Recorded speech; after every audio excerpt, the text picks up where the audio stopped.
Hello!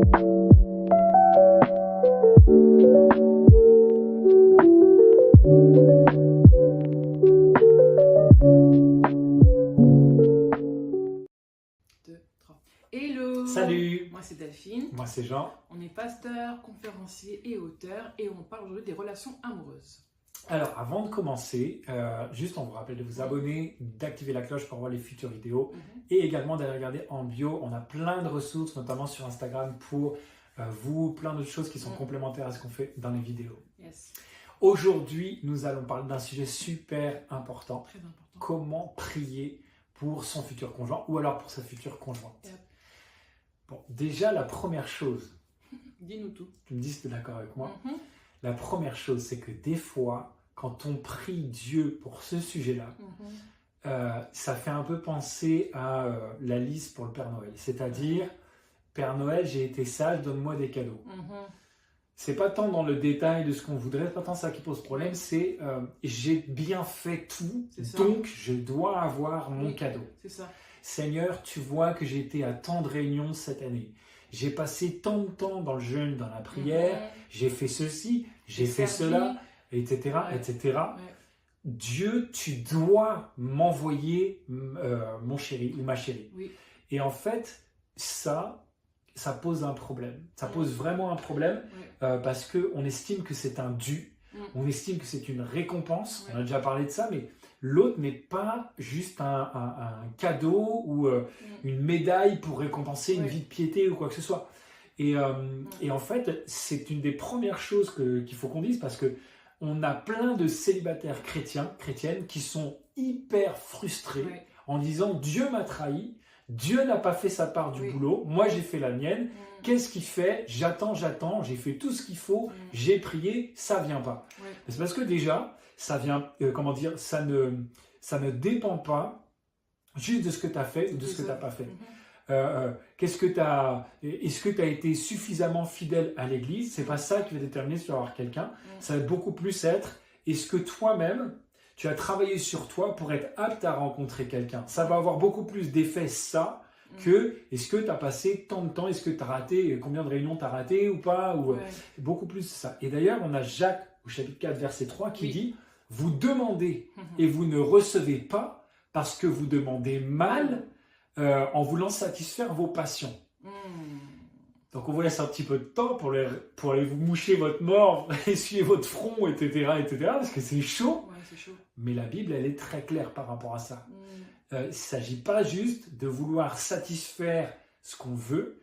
C'est plus que ça lorsqu'on demande dans les prières et notamment pour chercher son conjoint. Oui, d'ailleurs par rapport à ça, j'ai eu un coaching avec une jeune femme une fois et qui justement me faisait la liste des choses qu'elle a eu à faire, qu'elle a fait, etc. J'ai servi, j'ai fait ceci, j'ai fait cela, j'ai même subi ça, et jusqu'à présent je suis encore seule, c'est pas normal, sinon comment ça se fait, etc.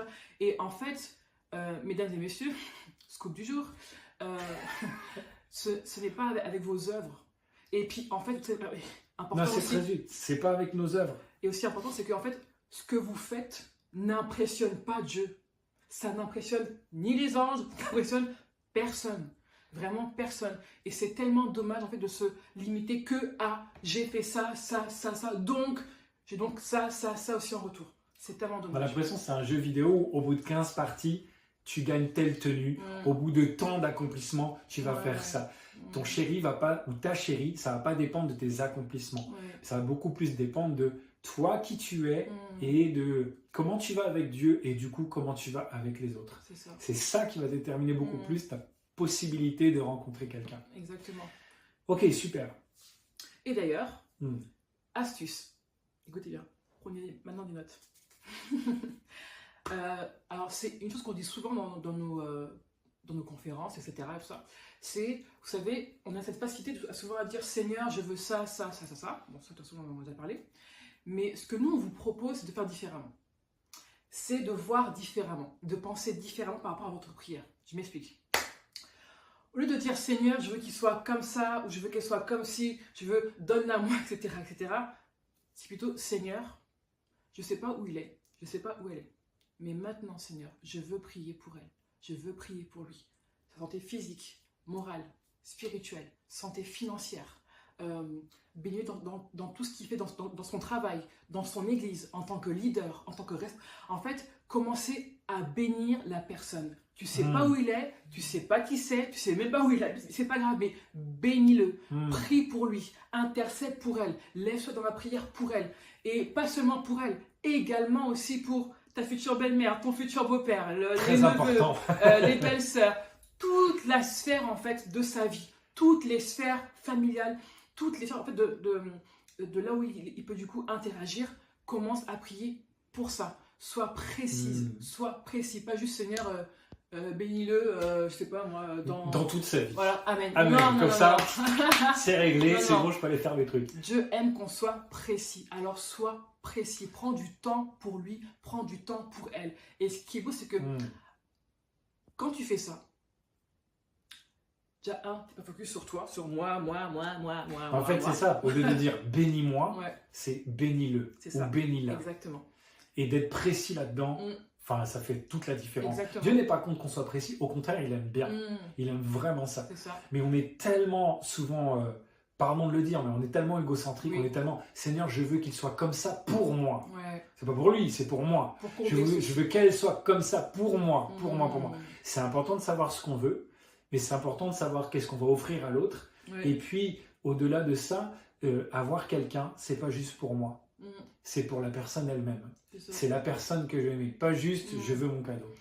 C'est très important. La deuxième chose, c'est que alors que tu vas commencer à prier pour lui ou pour elle, forcément il va être béni. C'est logique, d'accord? Bien sûr, la prière est efficace. Exactement. Forcément, elle sera bénie. Et il va donc dire quoi? Ah, Seigneur Jésus, merci parce que j'ai reçu ça, parce que j'ai été guéri par rapport à ça, etc. Et en fait, c'est un cercle vertueux. Alors qu'il remercie Dieu pour ce qu'il a reçu, toi aussi, tu es béni en contre. Enfin, c'est pas je prie pour avoir. Non, mais c'est vraiment un cercle vertueux. Alors que lui, du coup, il est béni, elle est bénie. Toi aussi, également, tu es aussi béni en retour. Là, ça me fait penser quand on était, nous, avant qu'on se rencontre. J'avais déjà parlé, mais moi, j'ai un meilleur ami. Et en fait, on avait prié alors qu'on était encore célibataire. Et on s'est dit, mais on s'entend bien depuis l'enfance. Et on veut continuer de prendre soin de cette amitié. Et servir Dieu et continuer d'être amis, etc. C'est important pour nous. Et du coup, on s'est dit, on va prier pour que nos futurs chéris, qu'on ne connaît pas, c'est beau, ça. Mais qu'elles puissent s'entendre bien. Oui, c'est vrai. J'ai déjà rencontré des personnes où c'est pas le cas. Et c'est assez compliqué parce que du coup, les deux familles passent pas trop de temps ensemble parce que ça passe pas. Mais pour le coup, on a prié pour ça. Je ne sais pas pourquoi, comment on a eu l'idée à l'époque. C'est une très bonne idée. Mais ça a vraiment fonctionné parce qu'aujourd'hui, on apprécie énormément passer du temps ensemble. Avec les enfants, etc. Et je dirais même aussi, priez aussi également pour vos familles à vous. Parce que quand tu es célibataire, ta famille, elle te connaît comme célibataire. Bien sûr, c'est super important. Tu es seul, etc. Et quand il y a de la nouveauté dans notre vie, même si c'est bon pour nous, et pour même pour les autres, mais en fait, ce changement-là peut parfois un peu déstabiliser, ne pas forcément être compris. Et pourtant, tu passes de célibataire à être en couple et on se dit, ah bah enfin, tu vois. Mais même dans ça, priez également pour vos familles, pour qu'elles puissent du coup bien recevoir la personne avec qui vous serez. Prie pour ta mère, pour ton père, pour tes frères et sœurs, pour tes neveux, pour tes nièces, bref. En fait, prie pour toute ta famille et pour sa famille. Après, on ne vous dit pas que ce sera forcément tout rose, mais en tout cas, toi, tu as du coup fait la démarche de mettre ça vraiment entre les mains de Dieu. Dernier point qui est super important, c'est que la prière, c'est pas une formule magique. C'est pas je dis au nom de Jésus, Amen, et la personne apparaît comme ça. Il y a un certain nombre de prières, même si on croit dans l'efficacité de la prière, qui parfois est surnaturelle, souvent d'ailleurs est surnaturelle. C'est vrai, on ne comprend pas comment ça arrive, mais ça arrive. Il y a un certain nombre de choses qui arrivent au travers de toi. C'est que Dieu passe par nous pour accomplir la prière. Et ça, on l'oublie trop. On a trop envie que ça se fasse tout seul. Alors qu'il y a beaucoup de choses. Des fois, il y a des gens qui vont dire « Seigneur, je voudrais ça pour ma vie ». Ils amènent et après ils font ça. Et après ils se plaignent. Mais le problème, c'est pas que Dieu n'a pas exaucé, c'est que nous-mêmes, on n'a pas exaucé ce qu'on avait demandé à Dieu. Donc en fait, Dieu, il travaille avec nous. En binôme. Et quand on prie pour notre futur conjoint, future conjointe, évidemment que la manière dont on va se comporter, les choix que l'on va faire, les décisions que l'on va prendre, vont impacter l'exaucement de cette prière. Vraiment. En fait, on a beaucoup plus de pouvoir et de responsabilité qu'on ne le pense bien souvent. On néglige C'est-à-dire toute la partie où nous aussi, on a quelque chose à faire. C'est un peu la flemme, quoi. Bah, c'est vrai. Par exemple, on a des gens, ils vont dire, Seigneur, comment ça se fait que je ne rencontre pas quelqu'un?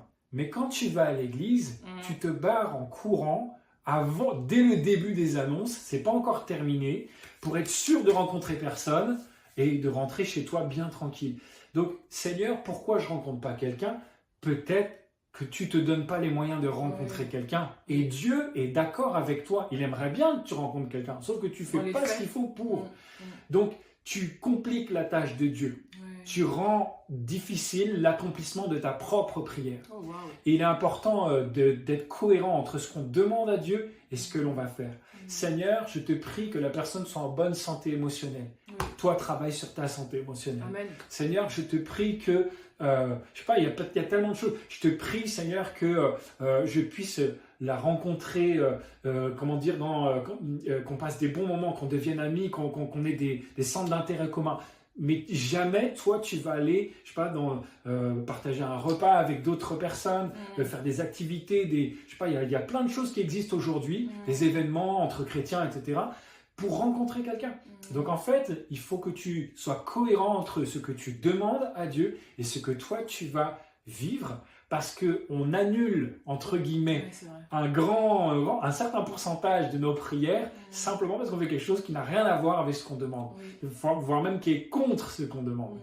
Alors, on n'a pas besoin d'aider Dieu à faire des miracles en rajoutant de l'impossibilité. C'est Dieu, il est assez fort pour ça. Et parfois, Dieu va faire un miracle malgré les impossibilités, mais il y a des fois où Dieu, il ne va pas faire de miracle parce qu'il veut que ce qu'on apprenne, c'est être cohérent. C'est à nous de changer quelque chose. Donc voilà pourquoi des fois Dieu ne répond pas alors qu'on demande, parce qu'on demande mal. Et on espère que cette vidéo en tout cas vous aide à demader bien, à demander correctement et que vous ayez tout ce qu'il faut pour rencontrer quelqu'un qui soit vraiment bien pour vous. Yes. Peut-être pas la prière? Oui, vas-y. Je prie pour vous. Merci Jésus pour les personnes qui vont voir la vidéo, qui vont la revoir aussi. Vraiment, je prie Père et puis vraiment saisir l'importance entre guillemets, de mieux prier. Oui, Seigneur. Vraiment, tu les encourages, vraiment, tu leur fais du bien. Et vraiment, je prie que ces personnes-là puissent dès maintenant prier pour leur future conjointe de manière totalement différente. Oui, Seigneur. Dans le nom puissant de Jésus. Amen. Amen. Amen. Et si cette vidéo vous est utile, pensez à la partager autour de vous. N'hésitez pas à nous mettre les commentaires. On a envie de savoir qu'est-ce que ça a changé chez vous, qu'est-ce que ça remet en question, vos histoires de vie. Et puis, on se retrouve très bientôt. À bientôt. Salut. Ciao, ciao.